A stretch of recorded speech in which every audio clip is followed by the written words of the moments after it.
नमस्कार दोस्तों, मैं हूं आपका दोस्त के बी और डेली करंट अफेयर्स के एक नए वीडियो में आप सभी का स्वागत है। तो आइए पहले प्रश्न के साथ में शुरुआत करते हैं।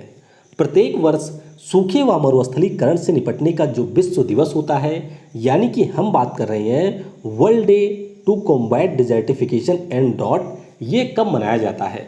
तो यह दिवस प्रत्येक वर्ष होता है 17 जून को, यानी कि इस प्रश्न का ऑप्शन भी करेक्ट होगा। तो जो पूरी दुनिया में मरुस्थलीकरण की समस्या है या फिर सूखे का प्रभाव है, उस पर वैश्विक सहयोग के बारे में लोगों को जागरूक करने के लिए यह दिवस 17 जून को मनाया जाता है। संयुक्त राष्ट्र महासभा के द्वारा इस दिवस की घोषणा की गई थी 1994 में। तो ये आपको वैसे ध्यान नहीं रखना होता है कि घोषणा कब हुई है, आपको सिर्फ दिवस याद रखना होता है और उसकी थीम क्या है ये याद रखना होता है। तो ये जो हमारा दिवस है, इसकी थीम है food, feed, fibre, the link between consumption and land. तो ये इसकी थीम है।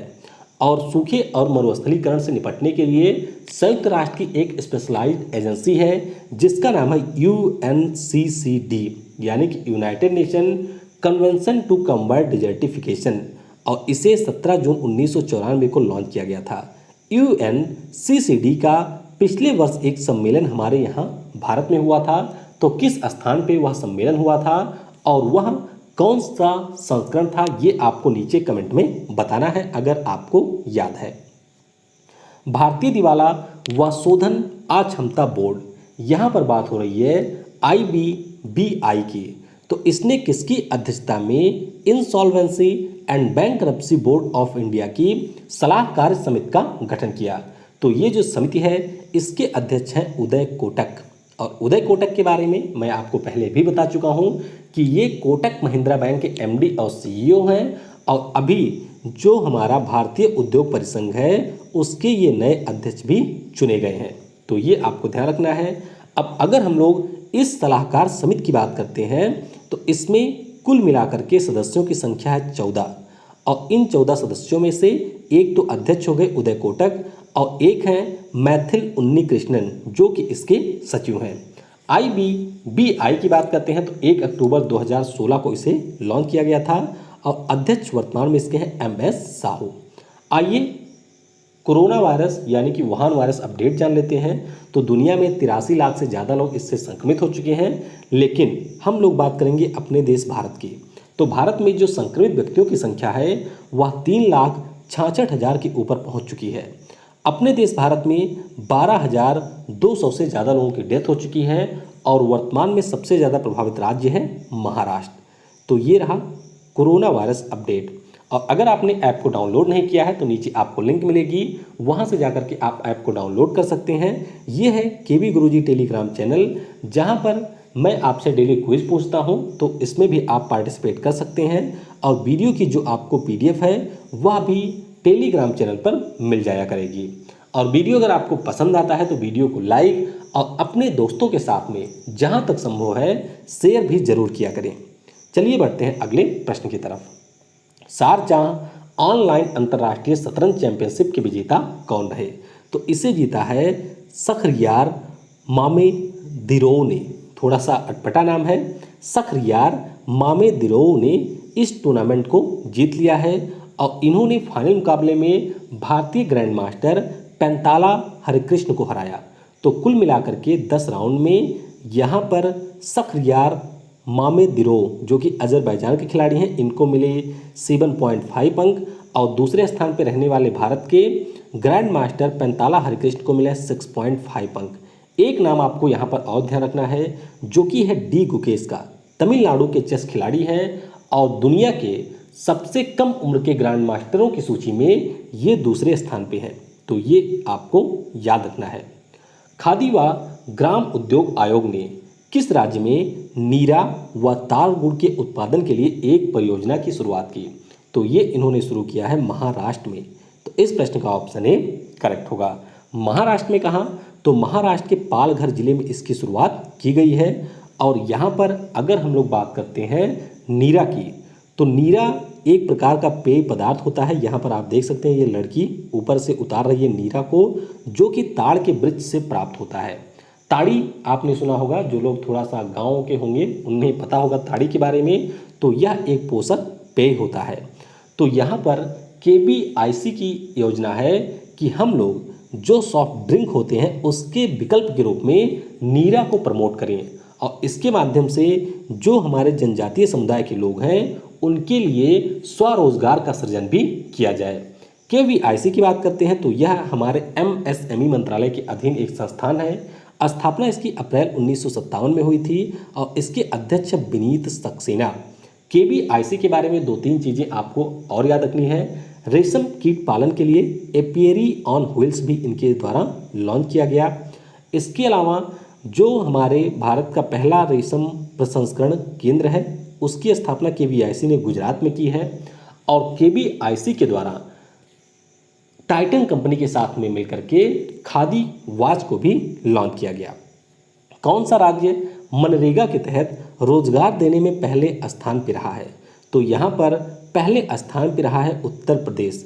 आपको याद होगा कि कुछ समय पहले हम लोगों ने डिस्कस किया था कि छत्तीसगढ़ पहले स्थान पे था, लेकिन लॉकडाउन के कारण काफ़ी सारे श्रमिक इन राज्यों में वापस लौटे हैं और अब उत्तर प्रदेश मनरेगा के अंतर्गत सबसे ज़्यादा रोजगार देने वाला राज्य बन गया है। तो उत्तर प्रदेश की कुल 57,000 ग्राम पंचायतों में 57 लाख से ज़्यादा लोगों को यहाँ पर रोजगार दिया गया है। मनरेगा की बात करते हैं तो इस योजना की शुरुआत 2005 के एक एक्ट के अंतर्गत 2006 में की गई थी और इस योजना के अंतर्गत लोगों को 100 दिन के रोजगार की गारंटी दी जाती है 1 वर्ष में। और आपको ये ध्यान रखना है कि मनरेगा का जो दैनिक मजदूरी होती है उसमें भी केंद्र सरकार के द्वारा वृद्धि की गई थी। कितने रुपए की? 20 रुपए की। तो ये भी एक इम्पॉर्टेंट डेटा है। किसने वर्ष के पर्यावरण के क्षेत्र में प्रतिष्ठित पुरस्कारों में से एक Prince Albert Monaco foundation award 2020 जीता? तो ये जीता है डेक्कन डेवलपमेंट सोसाइटी ने, जो कि हैदराबाद की एक सोसाइटी है। तो इस प्रश्न का ऑप्शन भी करेक्ट होगा। अब इन्हें ये पुरस्कार मिला क्यों है? तो सबसे पहला काम इन्होंने ये किया कि जो हमारी निम्नीकृत भूमि होती है यानी कि नीचे के स्थानों पे भूमि होती है वहाँ पर पुनर्वास को इन्होंने बढ़ावा दिया यानी कि रिहैबिलिटेशन किया। उसके अलावा जैव विविधता को बढ़ावा देने की दिशा में भी इनके जो महिला लोग हैं उनके द्वारा कार्य किया गया है और इसीलिए डेक्कन डेवलपमेंट सोसाइटी को Prince Albert Monaco foundation award 2020 के लिए चुना गया है। शार्क एंड एसोसिएट्स को कितने वर्षों के लिए पीएम केयर्स फंड का ऑडिटर बनाया गया? पीएम केयर्स फंड जो कि कोविड-19 की सहायता के लिए लॉन्च किया गया था और अब इसके ऑडिटर के रूप में शार्क एंड एसोसिएट्स को 3 वर्षों के लिए नियुक्त किया गया है। तो इस प्रश्न का ऑप्शन सी करेक्ट होगा।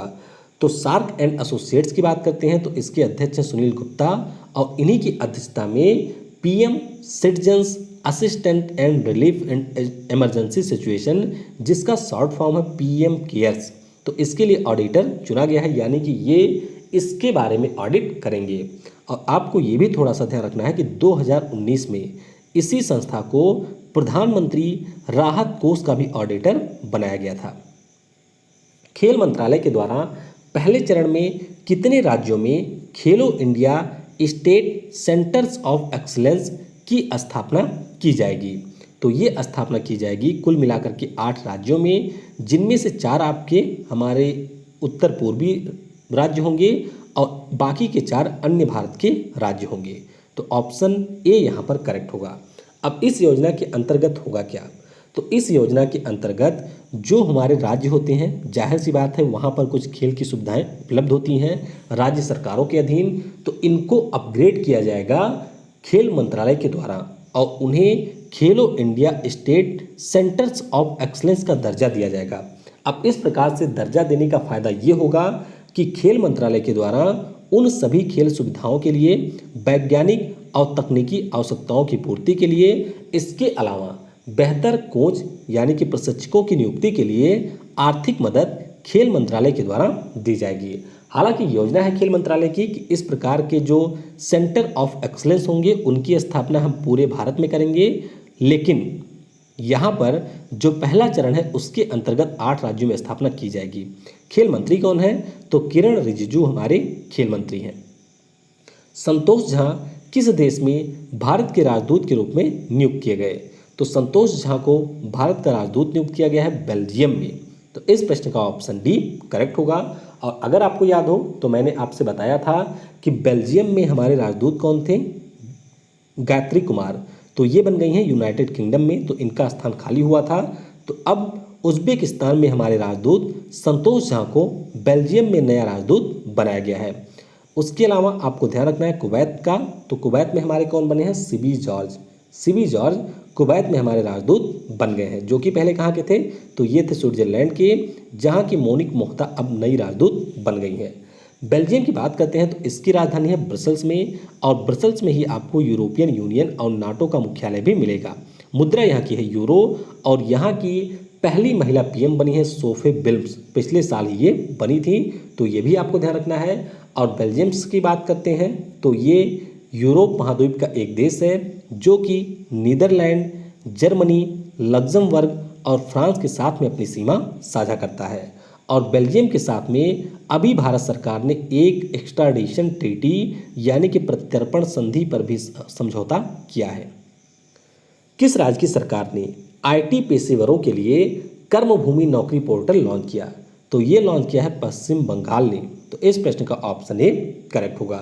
तो जो भी आईटी प्रोफेशनल हैं पश्चिम बंगाल राज्य के, जो कि किसी दूसरे राज्य में कार्य कर रहे थे लेकिन लॉकडाउन के कारण वे अपने राज्य में लौट आए हैं, तो उन सभी लोगों को जो हमारी पश्चिम बंगाल में आईटी की कंपनियां हैं उनमें इनको जॉब दिया जाएगा, और इसी के लिए पश्चिम बंगाल राज्य की सरकार ने इसकी शुरुआत की है।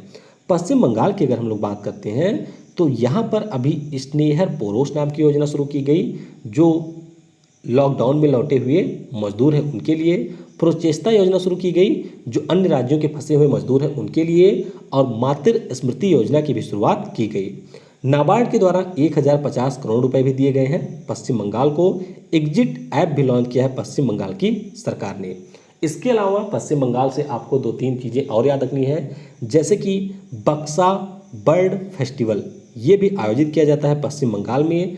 पश्चिम बंगाल की राजधानी आपको मिलेगी कोलकाता, और जब हमारे स्टील मंत्री धर्मेंद्र प्रधान के द्वारा उत्तर पूर्वी भारत को स्टील हब बनाने की घोषणा की गई थी मिशन पूर्वोदय के अंतर्गत, तो वह घोषणा भी कोलकाता से ही की गई थी। कोलकाता में एनएसजी का एक नया सेंटर का उद्घाटन किया है गृह मंत्री अमित शाह ने, और कोलकाता की पुलिस के द्वारा सुकन्या योजना के तीसरे चरण की भी शुरुआत की गई है। और कोलकाता में हमारे देश का पहला अंडर वाटर मेट्रो का निर्माण भी किया जा रहा है। एलजी राजमोहन वोहरा का कोविड-19 के कारण निधन हुआ। उन्होंने भारत के लिए किस युद्ध में अहम योगदान दिया था, तो भारत ने 4 महत्वपूर्ण युद्ध लड़े हैं। एक 1962 में चीन के साथ था, 1965 में पाकिस्तान, 1971 में पाकिस्तान, 1999 में भी पाकिस्तान। तो इनका एक अहम योगदान रहा था 1971 के युद्ध में, जिस युद्ध के बाद में बांग्लादेश आज़ाद हुआ था। तो इस प्रश्न का ऑप्शन सी करेक्ट होगा। और 1972 में इनके इस योगदान के लिए भारत सरकार के द्वारा महावीर चक्र से सम्मानित किया गया था। तो ये कोविड-19 से ग्रसित हुए, उसके बाद में इनकी डेथ हो गई है। आईएमडी के विश्व प्रतिस्पर्धात्मक सूचकांक यानी कि वर्ल्ड कॉम्पिटिटिवनेस इंडेक्स में भारत किस स्थान पर रहा है, तो भारत की बात करते हैं तो ये यहाँ पर रहा है 43वें स्थान पर। तो इस प्रश्न का ऑप्शन बी करेक्ट होगा। यह जो रिपोर्ट है international institute for management development के द्वारा जारी की गई है। बात करते हैं 2019 की, तो 2019 में भी भारत रहा था यहाँ पर 43वें स्थान पे, और 2020 में भी भारत रहा है 43वें स्थान पे। बात करते हैं यहाँ पर टॉप देशों की, तो सिंगापुर पहले स्थान पे है, डेनमार्क रहा दूसरे, और स्विट्जरलैंड रहा है तीसरे स्थान पे। अब हम लोग जानेंगे कि यह रिपोर्ट किस आधार पर जारी की गई। तो इस रिपोर्ट में कुल मिलाकर के 63 देशों की एनालिसिस की गई है, और इन देशों में यह मेजर किया गया है कि शिक्षा के क्षेत्र में यानी कि एजुकेशन सेक्टर में जो इंफ्रास्ट्रक्चर है उसकी स्थिति कैसी है, और उस पार्टिकुलर कंट्री के द्वारा देश के शिक्षा को बेहतर बनाने के लिए कितना इन्वेस्टमेंट किया जा रहा है। तो इन पैरामीटर के ऊपर इस रिपोर्ट को जारी किया गया है। तो ध्यान रखिएगा, भारत का स्थान है 43वां। काफ़ी महत्वपूर्ण प्रश्न है ये। मुखम्मदकली अबिलगाजिएव ये किस देश के प्रधानमंत्री के पद से इस्तीफा दिए, तो ये प्रधानमंत्री थे किर्गिस्तान के। तो इस प्रश्न का ऑप्शन सी करेक्ट होगा। दरअसल इनके ऊपर भ्रष्टाचार के आरोप लगे थे और उसके बाद में जांच की शुरुआत की जानी थी, लेकिन जांच की शुरुआत तो उसके पहले ही इन्होंने अपने पद से इस्तीफा दे दिया। किर्गिस्तान की बात करते हैं तो ये हमारे मध्य एशिया का देश है। राजधानी यहाँ की है बिश्केक और आपको याद होगा कि पिछले वर्ष एससीओ की जो समिट है वह भी बिश्केक में ही हुई थी। मुद्रा यहाँ की है किर्गिस्तानी सोम और ये आप लोकेशन देख सकते हैं किर्गिस्तान की, जो कि चीन के साथ में, ताजिकिस्तान के साथ में, उज्बेकिस्तान के साथ में और कजाकिस्तान के साथ में अपनी सीमाएं साझा करता है। तो ये बाउंड्री भी आपको ध्यान रखनी है। जून 2020 में प्रकाशित रिपोर्ट के अनुसार भारत एफडीआई प्राप्तकर्ता देशों की सूची में किस स्थान पे है? तो भारत की बात करते हैं तो ये यहाँ पर रहा है 9वें स्थान पर। तो इस प्रश्न का ऑप्शन डी करेक्ट होगा। तो ये जो रिपोर्ट है इसे जारी किया गया अंकटाड के द्वारा, यानी कि United Nation convention on trade and development के द्वारा, और रिपोर्ट का नाम है विश्व निवेश रिपोर्ट 2020 और इसे 1991 में पहली बार जारी किया गया था। तो इस प्रकार से इस रिपोर्ट का यहाँ पर 30वां संस्करण था। अब भारत की बात करते हैं तो भारत ने 2018 में कुल मिलाकर के 42 बिलियन डॉलर की एफडीआई को प्राप्त किया था। और अब की बार बात करते हैं यानी कि 2019 की, तो 2019 में भारत को 51 बिलियन एफडीआई की प्राप्ति हुई है, यानी कि कुल एफडीआई प्राप्ति में 20% की बढ़ोतरी देखी गई है भारत में। अमेरिका इस सूची में 246 बिलियन डॉलर की एफडीआई प्राप्ति के साथ में पहले स्थान पर रहा है, चीन रहा है दूसरे स्थान पे और सिंगापुर रहा है तीसरे स्थान पे। और आपको यहाँ पर यह भी ध्यान रखना है कि भारत सबसे ज़्यादा एफडीआई प्राप्त करता है सिंगापुर से। किससे? सिंगापुर से सबसे ज़्यादा एफडीआई प्राप्त करता है। तो ये रहा आज का करंट अफेयर। चलिए अब कल के प्रश्न का उत्तर हम लोग जान लेते हैं। कल मैंने आपसे पूछा था कि आपको मानव संसाधन विकास मंत्रालय से जुड़े हुए करंट अफेयर लिखने हैं। तो यहाँ पर सबसे पहले आपको ये ध्यान रखना है कि मानव संसाधन विकास मंत्री कौन है। तो मानव संसाधन विकास मंत्री हमारे हैं रमेश पोखरियाल निशंक, और इसके एक राज्य मंत्री भी हैं जिनका नाम है संजय धोत्रे। तो दोनों के नाम आपको ध्यान रखने हैं। अब बात करते हैं इनसे जुड़े हुए करंट अफेयर की। तो MHRD के द्वारा आवास और शहरी विकास मंत्रालय, इसके अलावा AICTE के साथ में मिलकर के ट्यूलिप प्रोग्राम की शुरुआत की गई है, जो कि एक प्रकार का इंटर्नशिप प्रोग्राम है। भारत पढ़े ऑनलाइन प्रोग्राम की भी शुरुआत की गई है। जो हमारे मानव संसाधन विकास मंत्री हैं रमेश पोखरियाल निशंक, उनके द्वारा नेशनल डिजिटल पुस्तकालय को भी लॉन्च किया गया। कोविड-19 के मद्देनजर युक्ति वेब पोर्टल को भी लॉन्च किया गया है मानव संसाधन विकास मंत्रालय के द्वारा, जो अभी नेशनल इंस्टीट्यूशनल रैंकिंग फ्रेमवर्क जारी हुआ। इसमें ओवरऑल कैटेगरी में IIT मद्रास रहा है शीर्ष पर। तो ये रैंकिंग भी मानव संसाधन विकास मंत्रालय के द्वारा जारी की गई। यूनिवर्सिटी में कौन रहा? तो यूनिवर्सिटी में शीर्ष पर रहा है IISc बेंगलुरु। और आपको यहाँ पर ध्यान रखना है कि कॉलेज की सूची में, तो कॉलेज की सूची में रहा है मिरांडा कॉलेज। तो ये चीज़ें भी आपको ध्यान रखनी है। मानव संसाधन विकास मंत्रालय का ही है दीक्षा पोर्टल, और इसी के ऊपर integrated government online training programme की भी शुरुआत की गई है। मानव संसाधन विकास मंत्री रमेश पोखरियाल निशंक के द्वारा Indira Gandhi national open university का MA के हिंदी प्रोग्राम को भी लॉन्च किया गया। रमेश पोखरियाल निशंक जी के द्वारा उड़ीसा विश्वविद्यालय के भरोसा हेल्पलाइन को भी लॉन्च किया गया और राष्ट्रीय प्रोग्राम विद्यादान 2.0 को भी लॉन्च किया गया है। जम्मू कश्मीर में निष्ठा मिशन को भी लॉन्च किया गया। कर्तव्य पोर्टल भी मानव संसाधन विकास मंत्रालय के द्वारा लॉन्च किया गया। नीट JEE के लिए एक राष्ट्रीय टेस्टिंग अभ्यास नाम का जो ऐप है, ये भी हमारे MHRD मिनिस्ट्री ने लॉन्च किया। एक मेगा ऑनलाइन चैलेंज था कोविड-19 के लिए जिसका नाम था समाधान, तो इसकी भी शुरुआत की गई। UGC यानी कि यूनिवर्सिटी ग्रांट कमीशन की परियोजना है जिसका नाम है परामर्श, इसकी भी शुरुआत की गई है मानव संसाधन विकास मंत्रालय के द्वारा। और हमारे यहाँ पर जो डिजी लॉकर है, इसको एकमात्र शैक्षणिक डिपोजिटरी घोषित किया गया है MHRD के द्वारा। दिल्ली पुस्तक मेले का आयोजन किया गया और इसका उद्घाटन भी किया था रमेश पोखरियाल निशंक जी ने, जिसकी थीम थी गांधी राइटर्स राइटर। और समग्र शिक्षा जल सुरक्षा पहल की भी शुरुआत की गई। और यहाँ पर बात करते हैं तो काफ़ी शानदार आंसर लिखा था शुभद्वीप ने, उसके अलावा शांतनु जी ने भी काफ़ी अच्छा आंसर लिखा था, उपासना मिश्रा ने भी काफ़ी अच्छा आंसर लिखा था। तो इसी प्रकार से कोशिश करिए कि आप अपनी तरफ से बेहतर आंसर लिख सकें। आज के वीडियो से आपके लिए प्रश्न है कि आपको उड़ीसा से जुड़े हुए जो भी करंट अफेयर याद हैं उनको कमेंट सेक्शन में लिखना है। वीडियो को समय देने के लिए आप सभी को बहुत बहुत धन्यवाद। Thanks for watching. जय हिंद, जय भारत और सबसे ज़रूरी, पढ़ेगा भारत तो बढ़ेगा भारत।